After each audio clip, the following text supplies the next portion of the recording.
अच्छा स्टूडेंट्स, इस video lecture में हम जिस चीज़ की डिस्कशन करेंगे वो है मीन। ठीक है, और मीन में हमारे पास बहुत सारी टाइप्स हैं।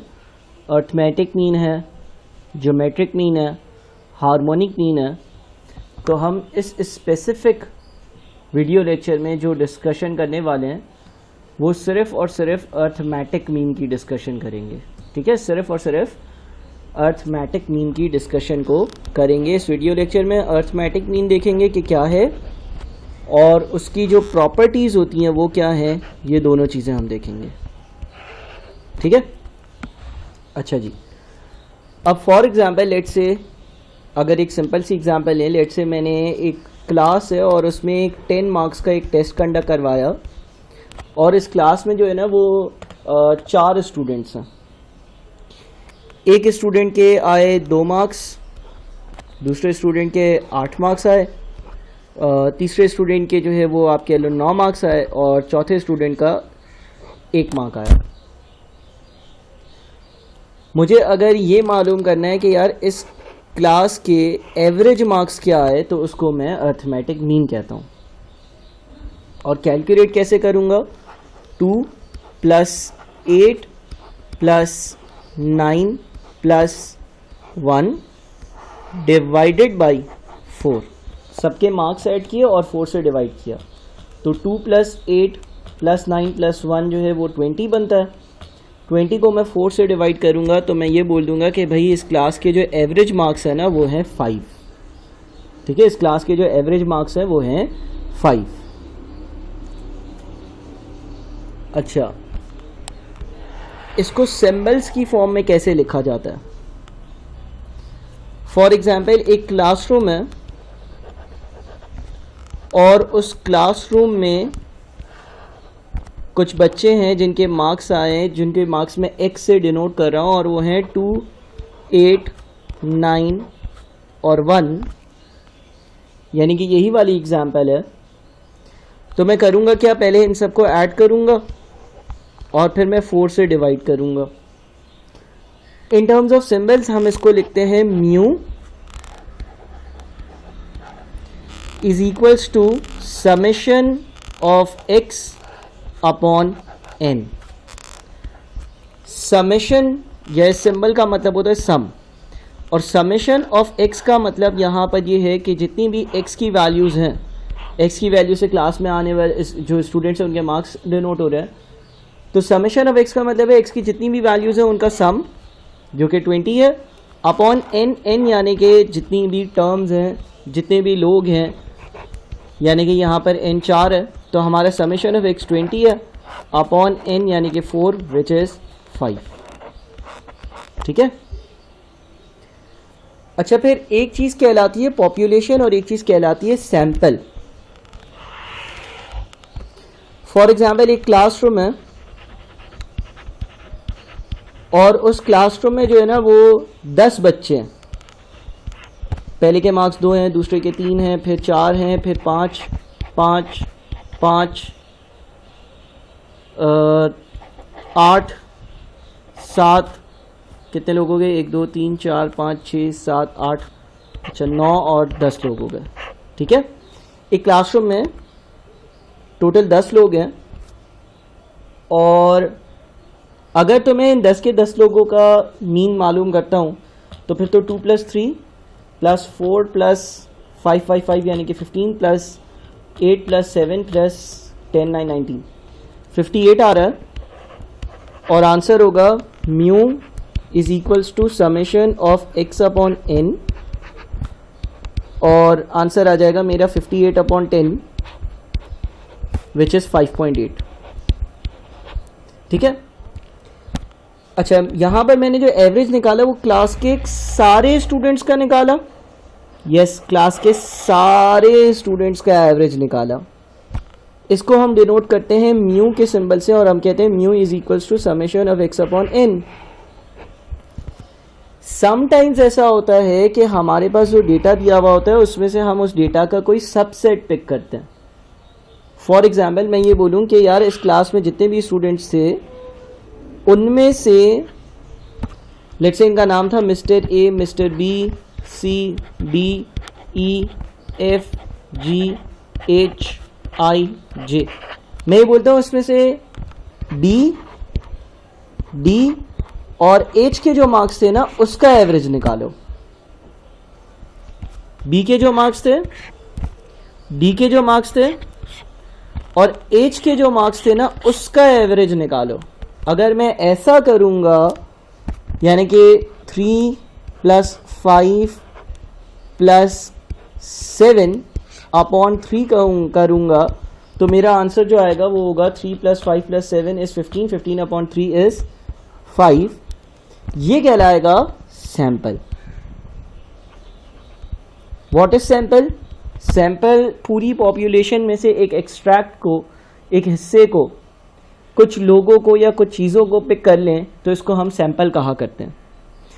सैंपल की जो मीन होती है उसका फॉर्मूला जो होता है, उसके जो सिंबल्स हम यूज़ करते हैं, उसके सिंबल्स हम यूज़ करते हैं x bar is equals to summation of x upon n। x bar ये वाला सिंबल कब यूज होता है? जब हम किसी सैंपल की मीन कैलकुलेट कर रहे हो। और ये वाला सिंबल कब यूज होता है? जब हम पॉपुलेशन की मीन कैलकुलेट कर रहे हो। ठीक है। समेशन ऑफ x क्या मतलब है? एडिशन।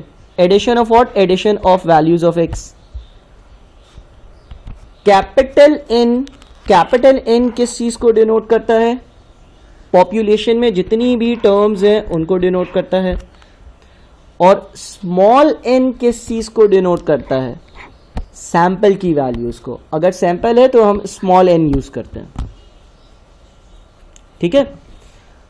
तो फॉर एग्जाम्पल हमारे पास जो 3 वैल्यूज थी वो x की 3, 5 और 7 थी, तो हमने समेशन ऑफ x किया 15 और उसको 3 से डिवाइड किया। और आगे बढ़ते हैं। लेट्स से कि आपके पास कुछ वैल्यूज हैं, एक क्लासरूम में कुछ स्टूडेंट्स हैं, उनके जो मार्क्स थे वो थे 3, 3, 8, 8, 8, 5, 4 और आपको ये बोला गया कि इसका एवरेज निकालो। तो एवरेज किसके बराबर होता है? Summation of x upon n। Summation of x यानी कि सारी वैल्यूज का सम 3 + 3 + 8 + 8 + 5 + 4, 3 + 3 + 8 + 8 + 8, एक और 8 है, + 5 + 4 विच इज 39। तो म्यू जो होगा ना वो होगा summation of x over n which is 39 upon 1, 2, 3, 4, 5, 6, 7 से हम डिवाइड करेंगे तो ये आ जाएगा हमारा 39 अपॉन 7 विच इज 5.57। ठीक है। Mu is equals to summation of x over n। Summation of x यानी कि x की सारी वैल्यूज का सम अपॉन n यानी कि जितनी भी टर्म्स थी। अब इस डेटा को एक और तरह से भी समराइज्ड फॉर्म में लिखा जा सकता है बेस्ड ऑन इट्स फ्रीक्वेंसीज। इसका क्या मतलब है सर? फॉर एग्जाम्पल आप इस डेटा को ऐसे भी लिख सकते हो कि एक फ्रीक्वेंसी या f का कॉलम बनाओ, एक x का कॉलम बनाओ। सर f का कॉलम क्या बताएगा, x का कॉलम क्या बताएगा? फॉर एग्जाम्पल लेट्स से यहाँ पर जो ओरिजिनल वैल्यूज थी उसमें 3 कितनी बार है? 2 बार है। तो आप क्या करो, आप इसको लिखो 3 2 बार है, फ्रीक्वेंसी के नीचे 2 लिख दो, x के नीचे 3 लिख दो। इसका ये मतलब है कि x की जो वैल्यू 3 है वो 2 बार आई है। उसके बाद 8 है, 8 की वैल्यू कितनी बार है? 1, 2, 3।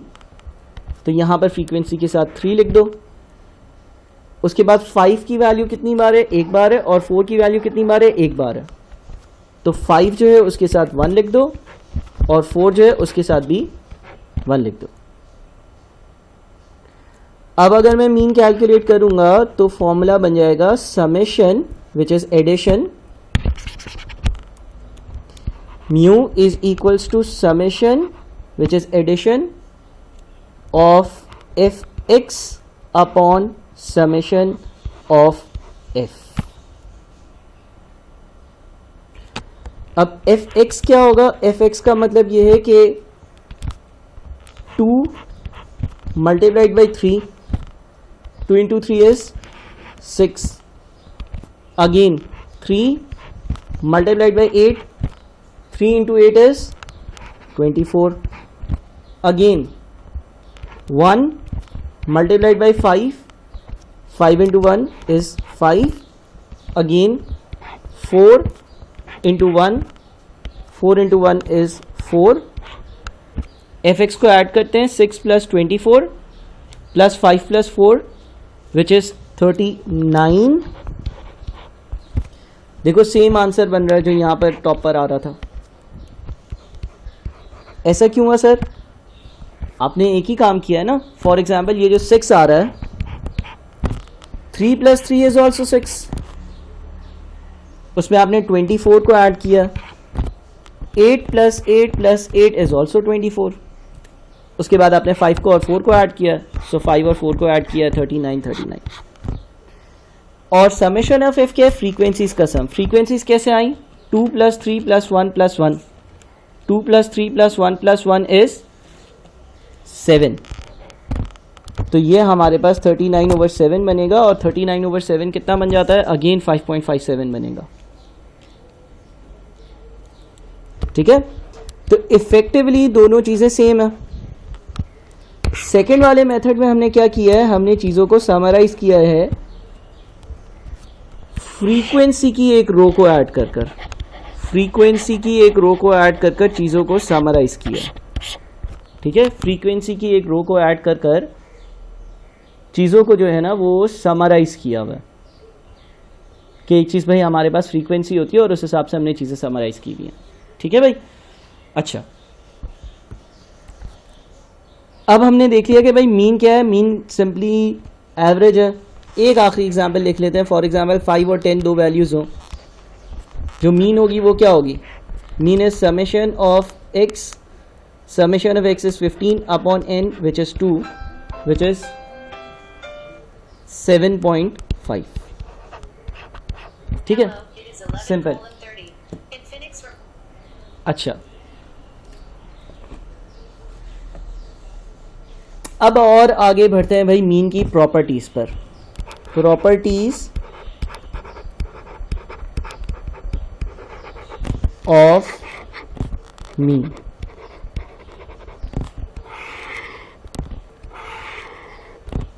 प्रॉपर्टीज ऑफ मीन पर आते हैं.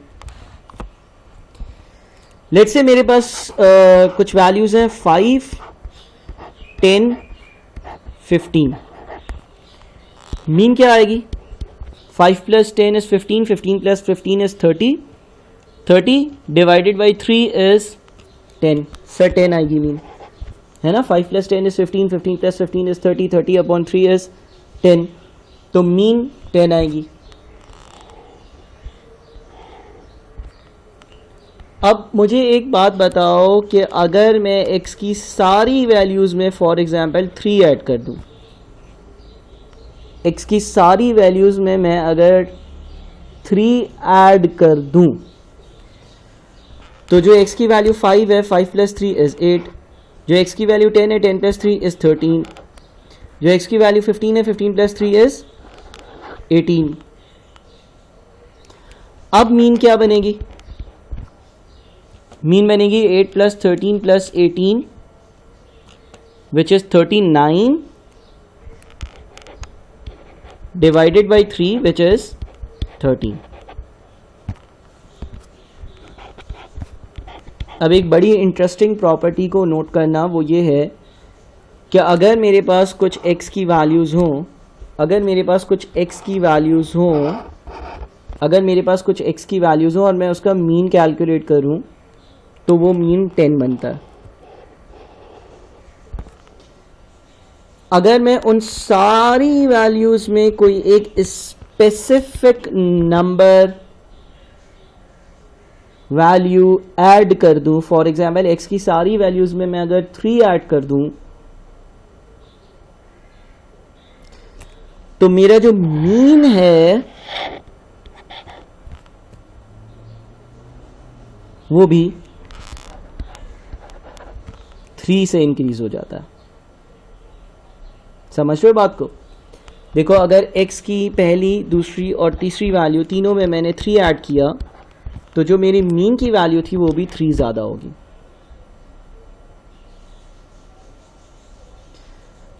एक और एग्जांपल लेते हैं। लेट से आपके पास x की जो वैल्यूज़ थी उसमें आपने 5 ऐड किया, यानी कि ये जो 3 वैल्यूज़ है ना 5, 10, 15, इसमें 5 ऐड किया तो पहली वैल्यू बन जाएगी 10, दूसरी बन जाएगी 15 और तीसरी बन जाएगी 20। अब मीन कैलकुलेट करो। अब अगर आप मीन कैलकुलेट करोगे तो 10 plus 15 plus 20 which is 45, 45 divided by 3 is 15, 45 divided by 3 is 15। क्या हुआ?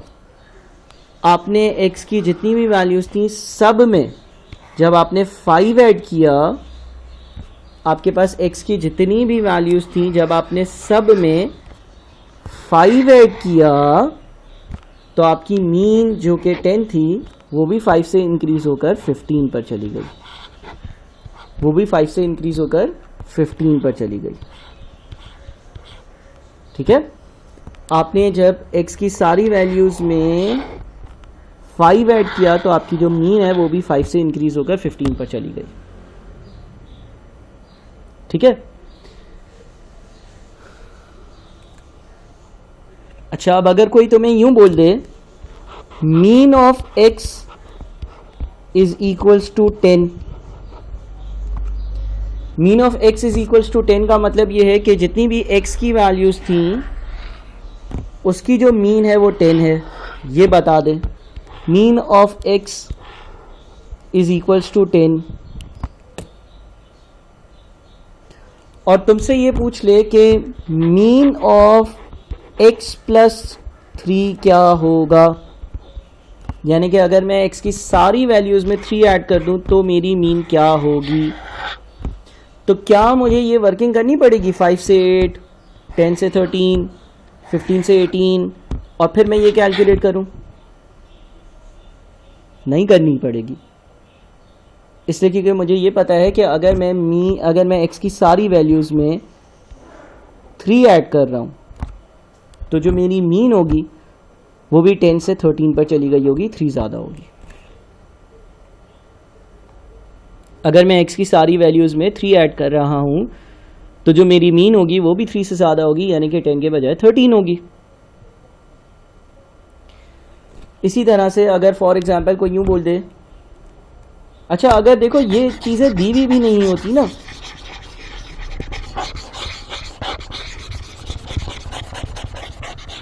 सिर्फ और सिर्फ ये सवाल होता कि भाई कुछ x की वैल्यूज़ हैं, वो वैल्यूज़ भी नहीं बताई हुई हैं, 3 है, 10 है, 15 है, 20 है, 25 है, कुछ भी हो सकती हैं। सिर्फ इतना लिखा हुआ है mu of x is equals to 6।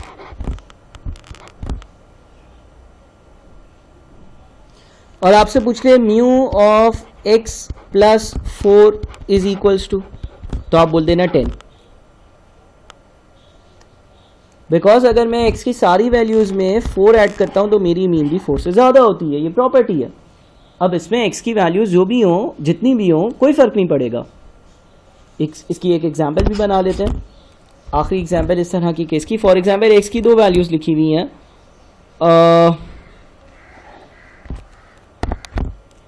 3 और 9, तो मीन ऑफ x क्या होगा? 3 plus 9 is 12, 12 upon 2 is 6। x की सारी वैल्यूज़ में अगर मैं 4 ऐड कर दूं, 3 प्लस 4 इज 7, 9 प्लस 4 इज 13। और अब अगर मैं mu of x plus 4 calculate करूं तो म्यू ऑफ x प्लस 4 क्या होगा? 7 प्लस 13 इज 20, 20 अपॉन 2 इज 10। देखो यही प्रॉपर्टी फॉलो हो रही है। हमें ये जानने की भी ज़रूरत नहीं है कि इंडिविजुअल वैल्यूज़ क्या है। ठीक है? तो ये एक प्रॉपर्टी हो गई, यानी कि अगर आप सारी x की वैल्यूज़ में कोई एक सर्टेन नंबर ऐड करोगे तो आपकी मीन जो है वो भी उतने से ही ज़्यादा होगी। अगली चीज़ देखते हैं। फॉर एग्जाम्पल आपके पास x की कुछ वैल्यूज़ हैं 6, 10, 15 और आप म्यू ऑफ x कैलकुलेट करते हो। नाउ म्यू ऑफ x क्या होगा? 6 + 10 + 15 इज़ 31। अच्छा एक काम करते हैं, इसको 14 कर देते हैं ताकि चीज़ें आसान रहे। So 6 + 10 + 14 is 30। 30 divided by 3 is 10। 30 divided by 3 is 10। Mu of x is equals to 10। अब अगर मैं सारी x की वैल्यूज़ को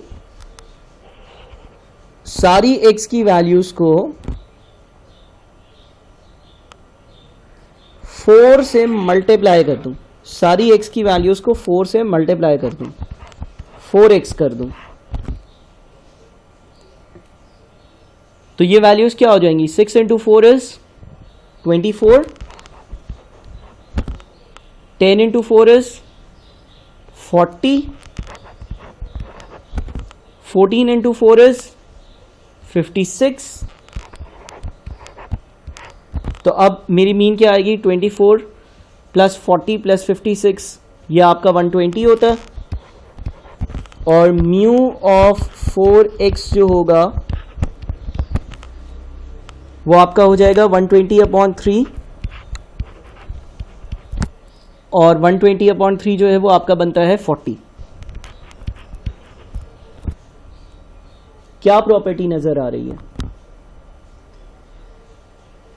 यहां पर जो प्रॉपर्टी होती है वो ये होती है कि अगर आप x की जो ओरिजिनल वैल्यूज़ थी उन सारी वैल्यूज़ को, जितनी भी x की ओरिजिनल वैल्यूज़ थी उन सारी वैल्यूज़ को अगर आप 4 से मल्टीप्लाई कर दोगे, आपके पास x की जो भी वैल्यूज़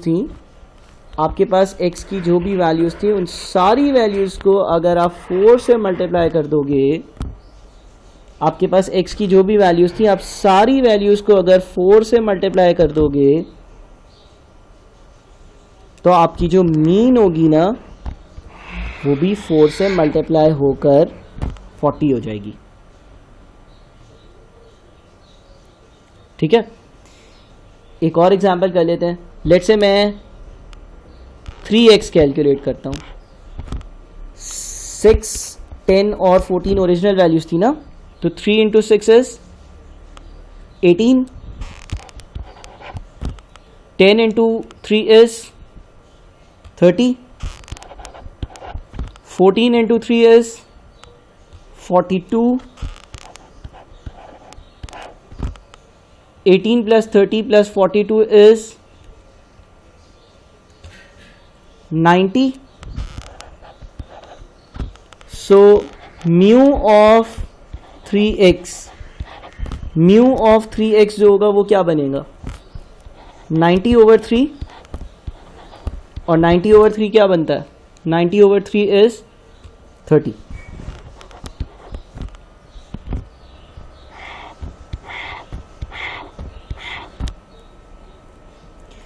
यानी कि अगर मैंने x की सारी वैल्यूज़ को 3 से मल्टीप्लाई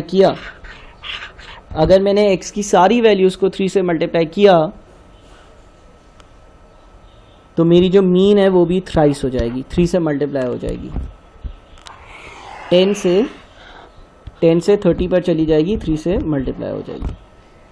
अगर मैं x की सारी वैल्यूज़ को 3 से मल्टीप्लाई करता हूँ तो मेरी मीन भी 3 से मल्टीप्लाई होकर 30 पर चली जाएगी।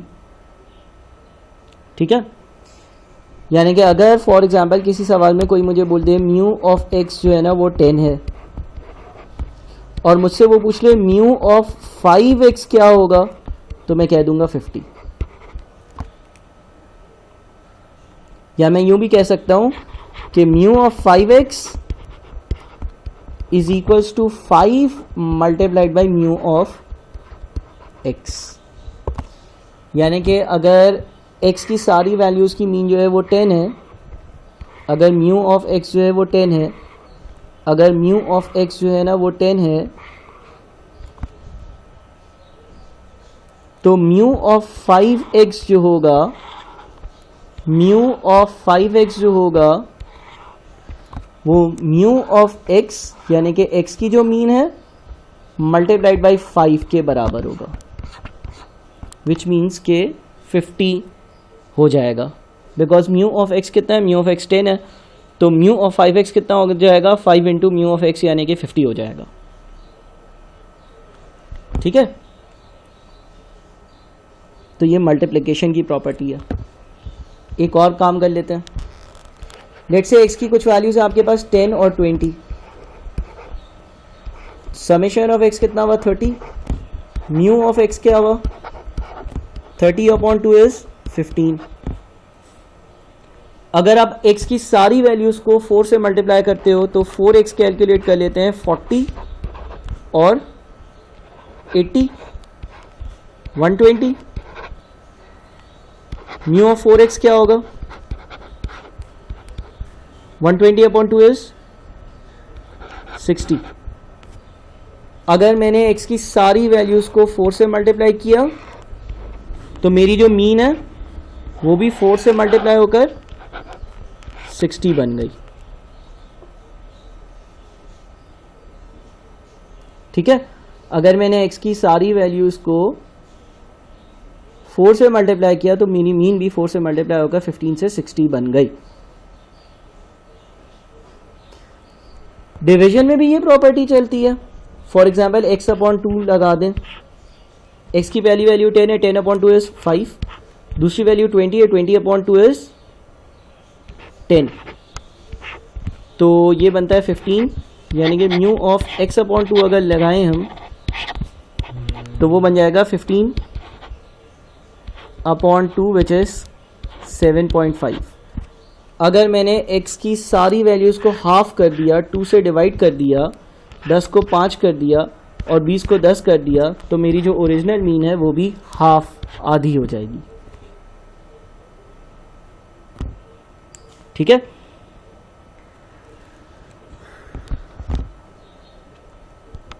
तो अगर कोई यूं बोलेगा कि भाई म्यू ऑफ x जो है ना वो 15 है, म्यू ऑफ x जो है ना वो 15 है, और आप बताओ म्यू ऑफ 6x क्या होगा, तो आप बोल दोगे 6 इंटू 15 होगा, 90 होगा, बिकॉज आपके सामने ये प्रॉपर्टी है ना कि अगर म्यू ऑफ x 15 है तो म्यू ऑफ 4x 60 था, कैसे 15 इंटू 4। तो इन प्रॉपर्टीज़ को अच्छे से समझ लो। चलो और आगे चलते हैं। अगर फॉर एग्जाम्पल आपके पास x की कुछ वैल्यूज़ हैं 6 और 10, तो ये 16 बनता है। म्यू ऑफ x क्या होगा, म्यू ऑफ x हो जाएगा आपका 16 अपॉन 2 विच इज 8।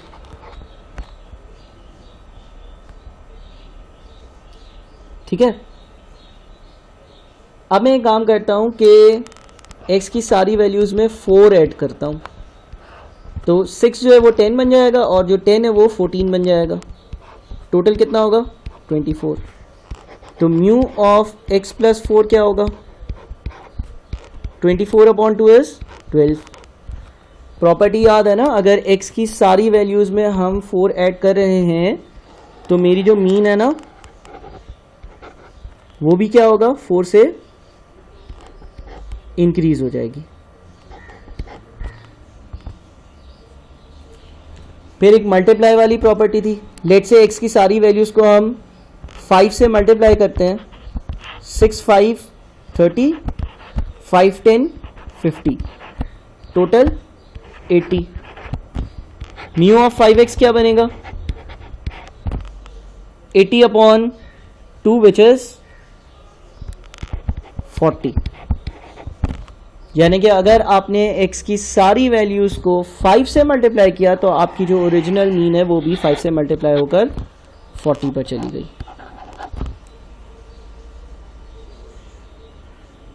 ठीक है,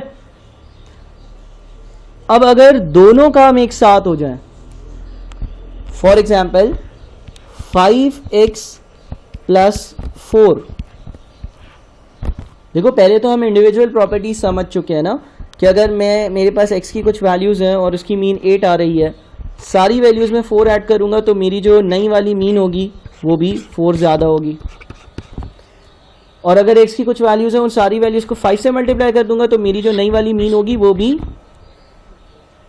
5 से मल्टीप्लाई होकर भी आ सकती है, कैलकुलेट अगर ना करना चाहूँ तो।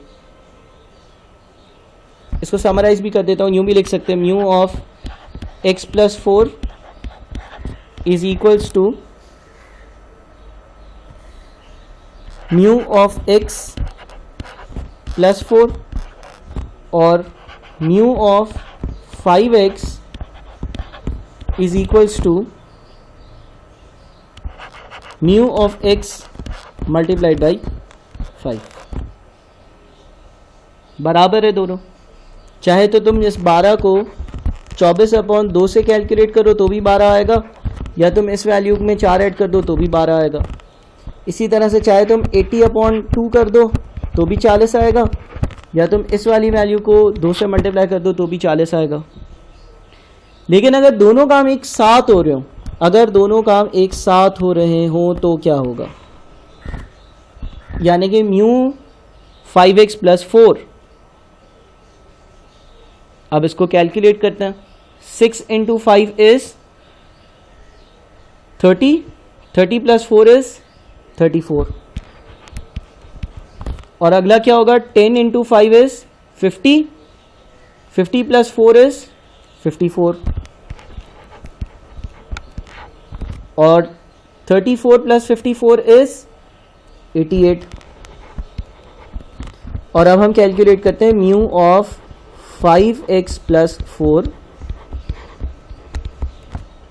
88/2 विच इज 44।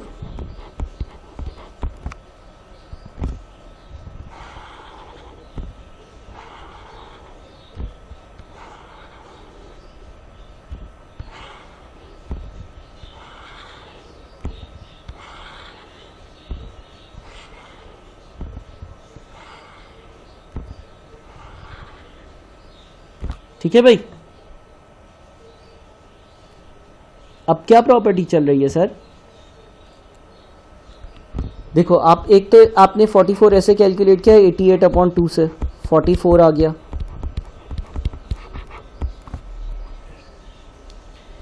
लेकिन अगर हम 8 से स्टार्ट करें और 44 पर आना चाहें तो क्योंकि दो काम एक साथ में, दो काम एक साथ में, और वो दो काम एक साथ क्या हुए हैं, वो दो काम एक साथ ये हुए हैं कि आपने x की वैल्यूज़ को पहले 5 से मल्टीप्लाई किया है और फिर x की जितनी भी वैल्यूज़ को 5 से मल्टीप्लाई कर दिया था उसमें 4 ऐड किया।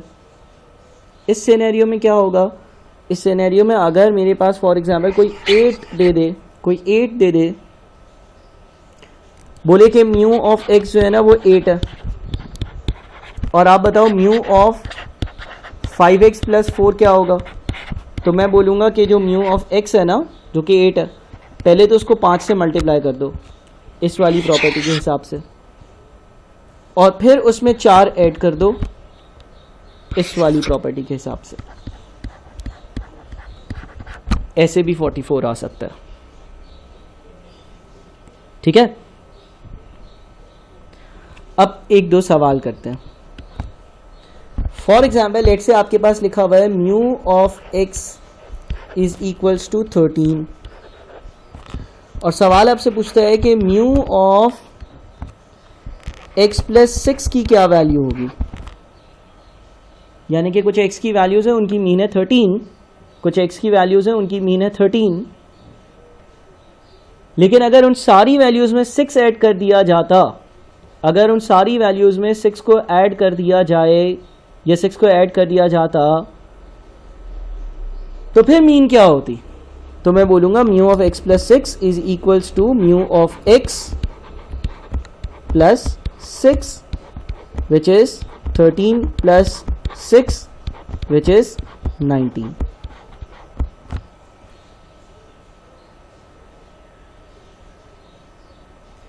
यानी कि मैंने उसको ये कह दिया कि अगर तुम ये बोलते हो कि x की कुछ वैल्यूज़ थी वो नहीं बताते हो, लेकिन तुम कहते हो कि उनकी जो मीन थी वो 13 थी, फिर तुम मुझसे ये पूछते हो कि अगर उन x की सारी वैल्यूज़ में 6 ऐड कर दिया जाए तो इन नई वैल्यूज़ की मीन क्या होगी, तो मैं तुम्हें ये बता देता हूँ कि उसकी नई मीन 19 होगी, क्योंकि ये प्रॉपर्टी मुझे पता है mu of x plus 6 is equals to mu of x plus 6 separately.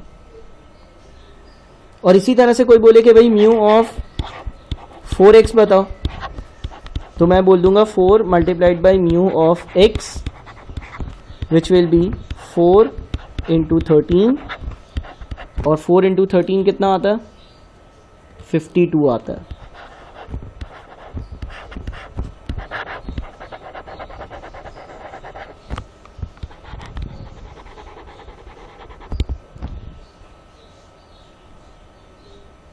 ठीक है, तो होपफुली बात को आप लोग समझे होंगे, और इस तरह से ये कंप्यूटेशंस हम कर सकते हैं।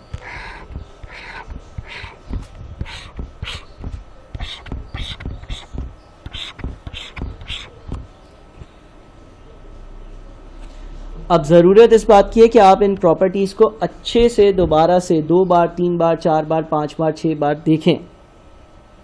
ठीक है, 2 बार 4 बार 5 बार 6 बार 7 बार 8 बार, जितनी बार भी देख सकते हैं आप लोग देखें इसको, क्योंकि अभी हमें बहुत सारी डिस्कशंस और करनी है आगे।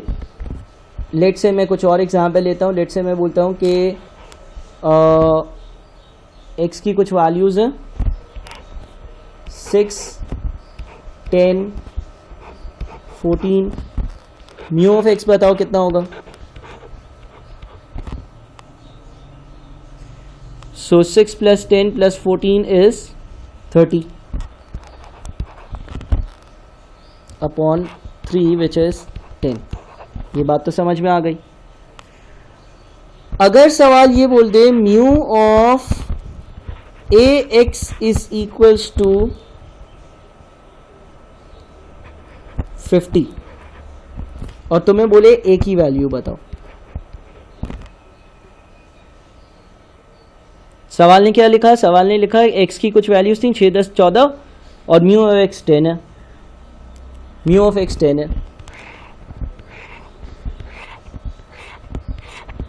फिर सवाल ने ये कहा कि mu of a x, mu of a x का क्या मतलब है, यानी कि x की जितनी भी वैल्यूज़ थी उनको आपने a से मल्टीप्लाई किया और फिर जब आपने मीन निकाली तो उसका आंसर 50 आ रहा था।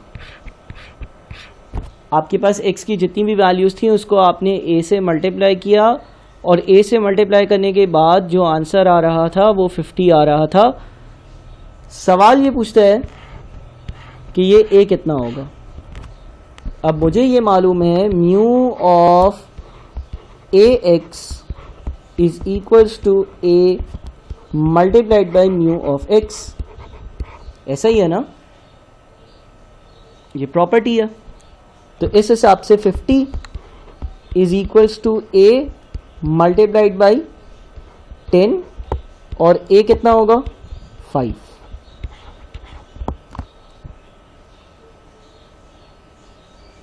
यानी कि आप ये कह रहे हो कि आपने जो x की सारी वैल्यूज़ है उसको 5 से मल्टीप्लाई किया होगा। प्रूफ करके देख लेते हैं। 5x क्या बनता है देखते हैं। 6 into 5 is 30, 10 into 5 is 50, 14 into 5 is 70। तो म्यू ऑफ 5x क्या है 30 प्लस 50 प्लस 70, 150 टोटल हुआ,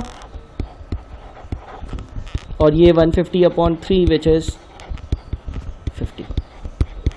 ठीक है, तो इस तरह के सवाल आया करते हैं। मज़ीद डिस्कशंस नेक्स्ट वीडियो लेक्चर में इंशाल्लाह करते हैं।